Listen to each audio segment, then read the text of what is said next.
Hello and thanks for joining us from our studios in Israel. Coming up in today's newscast, U.S. lawmakers stand up against a new UNESCO resolution. Israel's defense minister has some harsh words for Hamas, and we'll give you the scoop on how Israelis across the country celebrated SUKKOT. I'm Natasha Kirchak here with the latest news in Israel.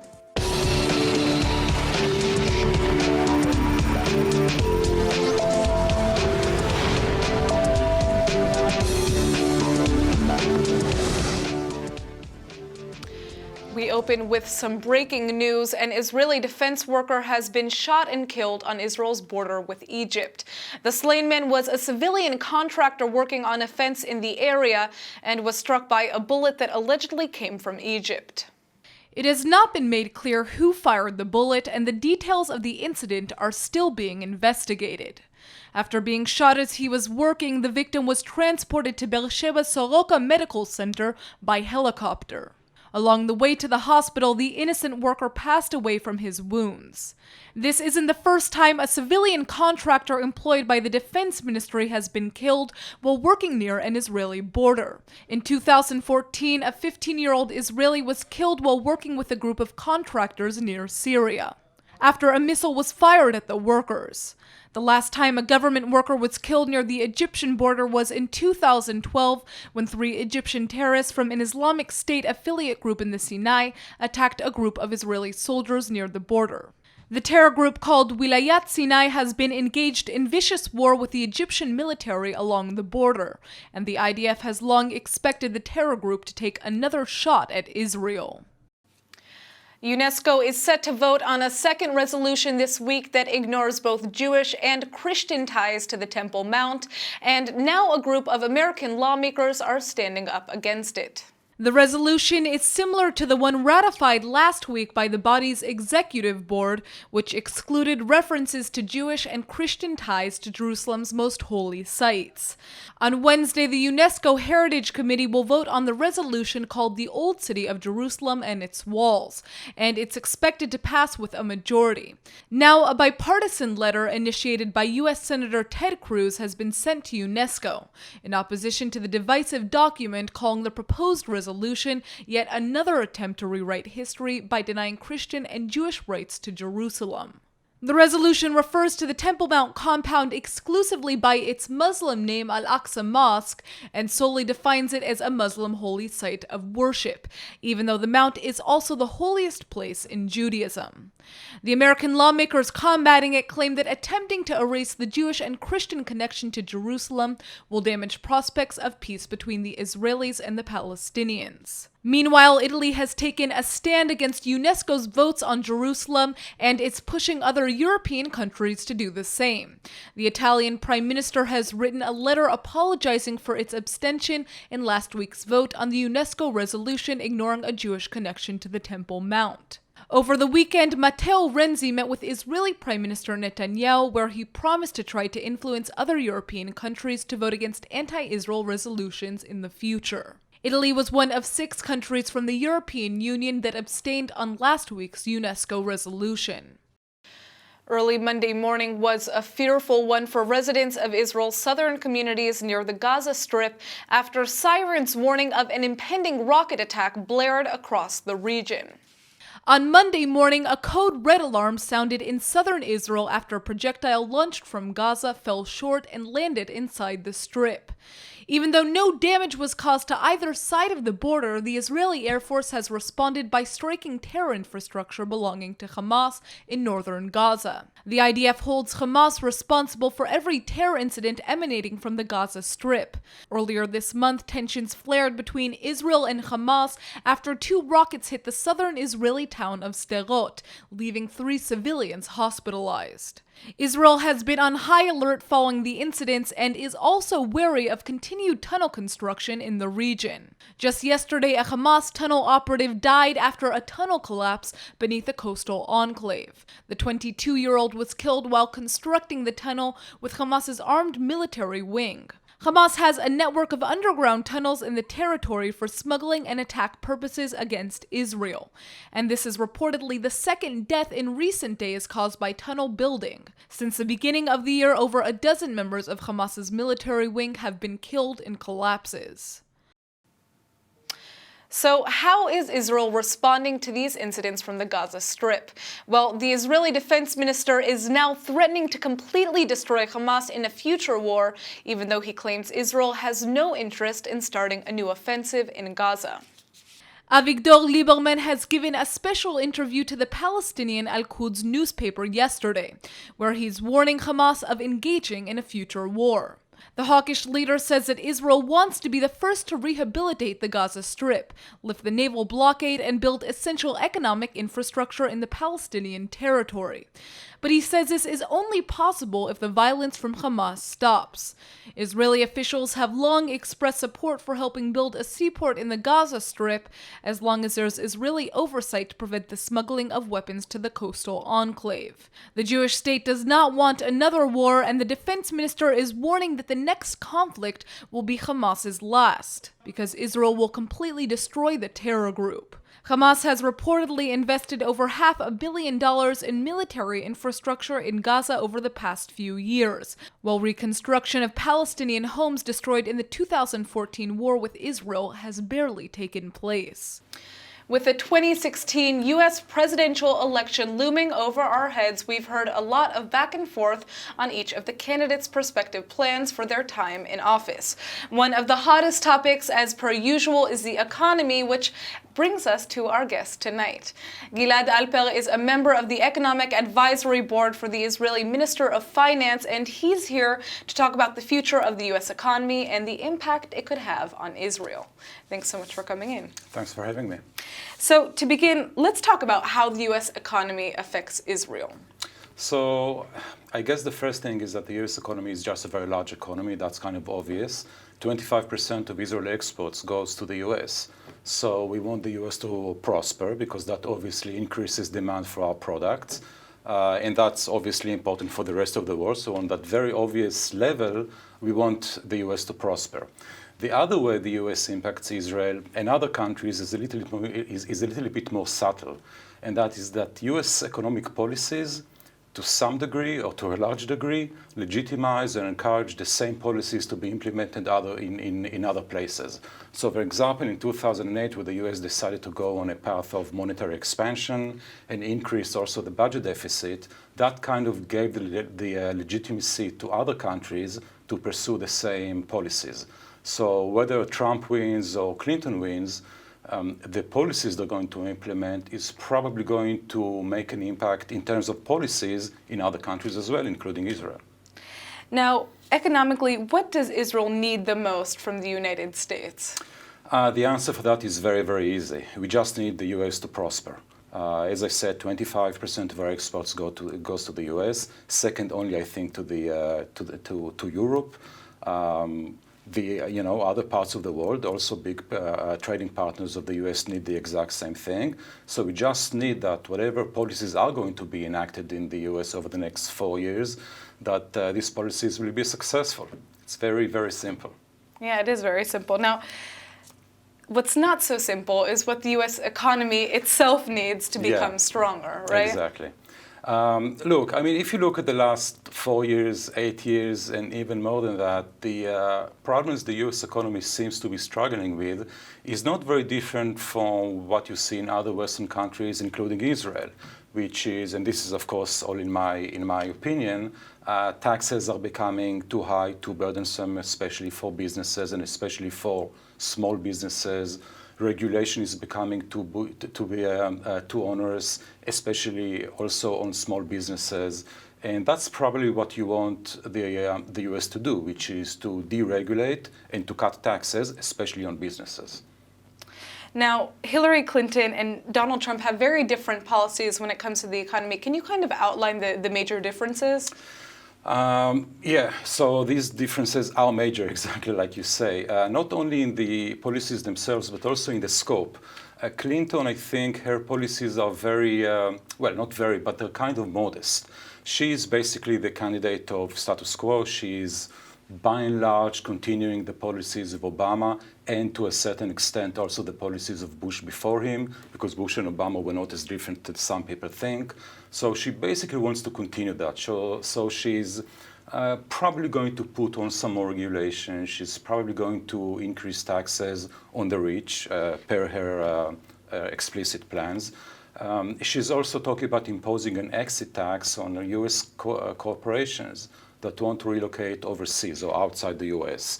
So again, basically a continuation of what we have right now.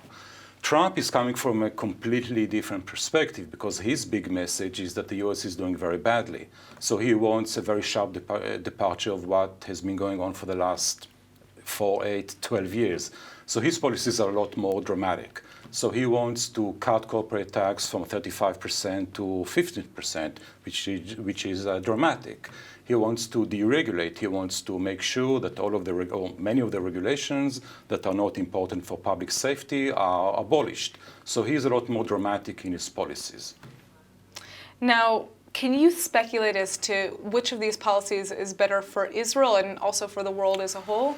Well, it's assuming that these stated policies are the one that are actually going to be enacted, assuming that Congress is going to go along with those policies, which is a big question, assuming all of these, Trump's plans, or at least a big element of his plans, seem to be more in sync with what the US needs and what Israel needs, in my opinion. Because, as I said, the issue of too many regulations and taxes that are too high and that discourage investments are the big problem of the Western world.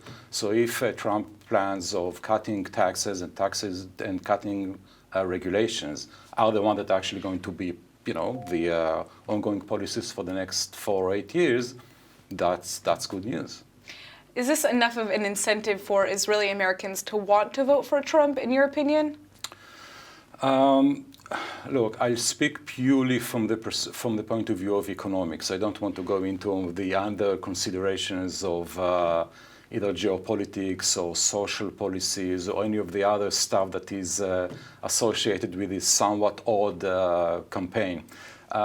Purely from an economic perspective, Trump, I think, is better on the whole. Now, he's far from perfect. His trade policy is not very smart. Slapping tariffs on imports from China is going to increase prices on Chinese goods, and that doesn't make sense. Now, the irony is that some of his other policies, namely cutting regulations and taxes, are probably going to render those tariffs unnecessary because U.S. companies are going to increase investments and production in the U.S. if he actually cuts regulations and taxes. But still, his trading policy is somewhat not in sync with some of his other policies. So, Israel is one of the hubs of startup. It's called the Startup Nation. Is there a risk of Israeli companies relocating to the United States if corporate taxes are cut? Well, to some extent, yes. I mean, Israel is known as an R&D center, R&D development center for companies all around the world, especially the U.S., and I'm not sure if cutting corporate taxes in the U.S. is going to damage that. However, overall, if the U.S. cuts corporate taxes, then companies, not only in high-tech, but in many other sectors, are going to possibly move to the U.S. or open offices in the U.S., not only from Israel, but from other countries. And that's exactly what I alluded to before, which is whatever the U.S. does in terms of economic policies kind of filters through to other countries as well. So if the U.S. cuts corporate tax from 35% to 15%, which again is a huge move, other countries, including Israel, will probably have to follow suit and cut corporate taxes as well, which is fantastic for Israel and for anyone else who pursues that policy, in my view. Now, when it comes to the Startup Nation and America's support of Israel's, blooming startups and R&D centers, are we going to be seeing that same support coming from both administrations, or do you think it will vary? I think the support to Israel, in its capacity as a hub for new technologies and startups, is completely and utterly the outcome of Israel's ability to develop those technologies. It's completely independent of whoever becomes the next president in the U.S. So I don't think that's going to have a big impact. All right, well, thank you so much for coming in. I think you gave us some very important insight into what we should hope to happen with the future of the U.S. economy and obviously its impact on Israel. Thank you. Now, this is interesting. Have you ever had trouble figuring out how to correctly identify your ethnicity on government forms? Well, in just a few months, it's possible that all of the Israeli Americans who have considered themselves to be white may wake up with a whole different identity because their ethnicity may be recategorized as being of Middle Eastern and North African descent. It's called MENA for short. The American Census Bureau has been researching the creation of this new racial identity for the past 2 years. And on Friday, the White House office overseeing the issue further advanced it by filing an official notice with federal authorities. Proponents say the new classification would improve the accuracy of race and ethnicity data, giving communities that are now basically invisible a greater voice, improved benefits, and even more help in fighting discrimination. Others aren't so sure. Some American Arab groups say they fear the data could be used to facilitate greater surveillance of their community in an uncertain political climate. Plus, it also means Israeli Americans would technically be divided from the American Jewish community, who are still considered white. Instead, Israelis would be counted as part of the same group as Arab and Muslim Middle Easterners.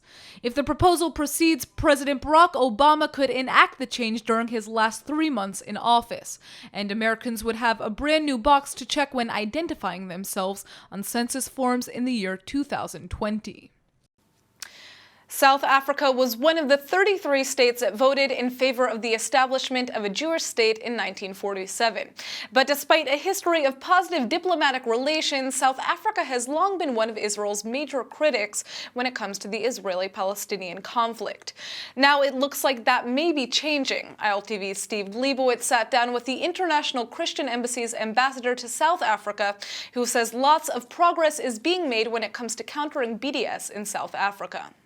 There is a difference. Although the ANC makes up the government, very often you will find the ANC policy, for instance, during 2012 at the ANC elective conference, the ANC endorsed BDS resolutions to boycott Israel and many other things, but the government does not implement that. So you have to be very aware who you're dealing with, the government of South Africa or the ANC. So the ANC tends to be more aggressive and go along with the really anti-Israel sentiment, but the government takes a more nuanced and balanced position on this issue. Do you find that there is some change in public opinion in South Africa as far as Israel is concerned? Is it a more balanced approach right now? There is a more balanced approach, but I would always put a caveat and say that the general public has never been anti-Israel, but we've always had people who've made it their business within the ANC, within the church, to be very vocal about Israel, whilst the rest of the population was more muted. But what you're seeing more now is more people coming out and saying, you know what, the stories we're hearing about Israel are not correct, and the demonization of Israel is not based on fact. So you're hearing a lot more voices. We currently have almost 17 organizations that are pro-Israel. And when I started, Also a political party that's pro-Israel. There is a political party that's pro-Israel, and there are other parties, not just the one party, but other opposition parties have also taken a similar view. So when we often organize rallies, other parties are coming and saying, can we join you? So in the past we had one voice, now we're getting a multitude of voices. But interestingly, even people within the ANC. Well, what's the approach of the International Christian Embassy in terms of raising support for Israel in South Africa? Well, you have to be blunt in South Africa and say the target of the anti-Semitic groups has been the black community. So if you really want to gain traction, the obvious fact is obviously South Africa is predominantly black, over 80%, and that is a target market that has been focused upon by BDS, and therefore you've got to get your message to politicians. So our shift has now been to lobby politically, to lobby the church, and to also take the battle to civil society. So you don't have the luxury of saying, you know what, I'll go to churches and I'll leave the rest of society out, because it is our government that gives direction on our foreign policy. It is a church that supports these views of BDS. So we have a fairly broad front, government, church, and when you say church, church leadership and the members, and civil society being students on campuses, as well as civil society campaigns such as BDS. Israel has been making some inroads diplomatically in other countries, especially in Western Africa. Does that help you in South Africa in terms of being able to communicate the fact that Israel is being so helpful to African nations?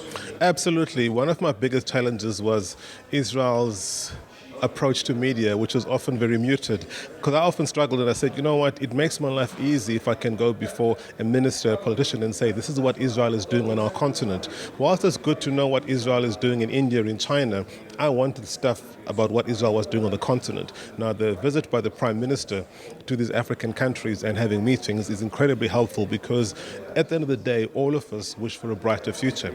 And what Israel is dealing with are the bread and butter issues about our survival, health, agriculture, poverty. And all of us, you know, that's very dear to our hearts. And what you're seeing in Israel is a partner that offers a symbiotic relationship. You know, we have countries from the Middle East coming, we have countries from Europe, you know, whether it's Russia or even the Chinese, everybody has an agenda that is not good for us. At the end of the day, it's what they need. We often joke and talk of being recolonized by some of these countries and saying, you know what, we want a partner who will value us for who we are. And I think in Israel, that's what Africa is finding. Well, good luck with your work, and thanks so much for being with us at ILTV. Thank you very much. Well, it looks like the high holy days on the Jewish calendar have just come to a very festive end. Let's take a look at several of the highlights of the most recent week-long festival. The Jewish and Christian communities were united in many joint activities to celebrate the biblical Jewish holiday of Sukkot, known to the Christians as the Feast of Tabernacles. This is one of the 3 occasions during the year that the Bible calls on worshippers to make a pilgrimage to Jerusalem. And thousands came to the holy city as part of interfaith observance. Many people flying to the country, especially to join the local population for the joyous Jerusalem March through the city's streets in a very public demonstration of their love for Israel. I'm here with the Israeli people and all the nations from the world here to celebrate the Feast of Tabernacles, also known as SUKKOT. We just love being together in the great city of Jerusalem. And God bless Israel. Quite a few of the participants make return trips and go to great lengths just so they can come to the Jewish state and share in the meaningful annual procession. This is my 3rd time here, and we really love Israel. We travel like 3 days to get here, and we do that with a lot of love in our hearts because we want to bless you guys and we want to be blessed by you guys.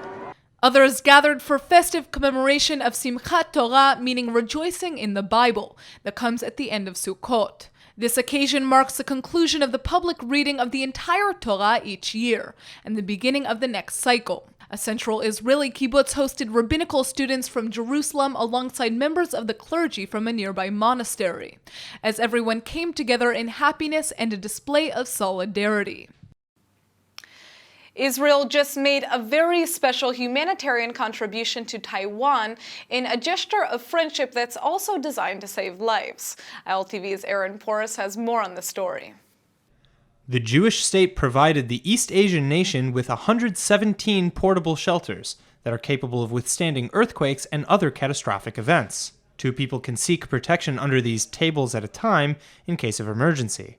Why 117? Israel symbolically chose that specific number because that's the same number of people who were killed in a 6.4 magnitude quake that devastated a southern Taiwanese city this past February. Jerusalem's envoy to Taipei canceled Israeli Independence Day celebrations in May to raise money for the gift. The sophisticated shelter was designed by student Arthur Bruder as his final project at a prestigious arts and design academy in Jerusalem. His outstanding creation is receiving wide recognition abroad and has even gone on display at the Museum of Modern Art in New York. And now for the Hebrew word of the day. Learning a new word every day is a great way to keep your Hebrew vocabulary updated, but there is one word in particular that can be used in pretty much any situation: the word ze. Ze means this or that in Hebrew and is even used by fluent Hebrew speakers as a way to fill gaps in any thought. If you're at the market and you don't know the word for what you want, just point and say ze. Ordering at a restaurant and can't read Hebrew, just point and say maze, or what's this? Or maybe you're telling your friend about your day. You might say הלכתי לזה לקנות את זה, אתה יודע, or I went to the thing to buy the thing. You know. The bottom line is that if you start using ze, there's practically no Hebrew conversation you can't join. All right, let's go ahead and take a look at the weather forecast. ILTV's weather forecast is sponsored by Adopt a Savta, taking care of Israel's lonely Holocaust survivors. Tonight will be partly cloudy with a slight chance of rain in the morning. Tomorrow should be partly cloudy as well with a slight rise in temperatures. All right, everybody, that's it for today's news. Today's exchange rate is 3.84 shekels to the American dollar. Remember to sign up for our daily newsletter at iltv.tv, and don't forget to check out our next update at 8 p.m. Eastern Time. Thanks for watching, and see you tonight.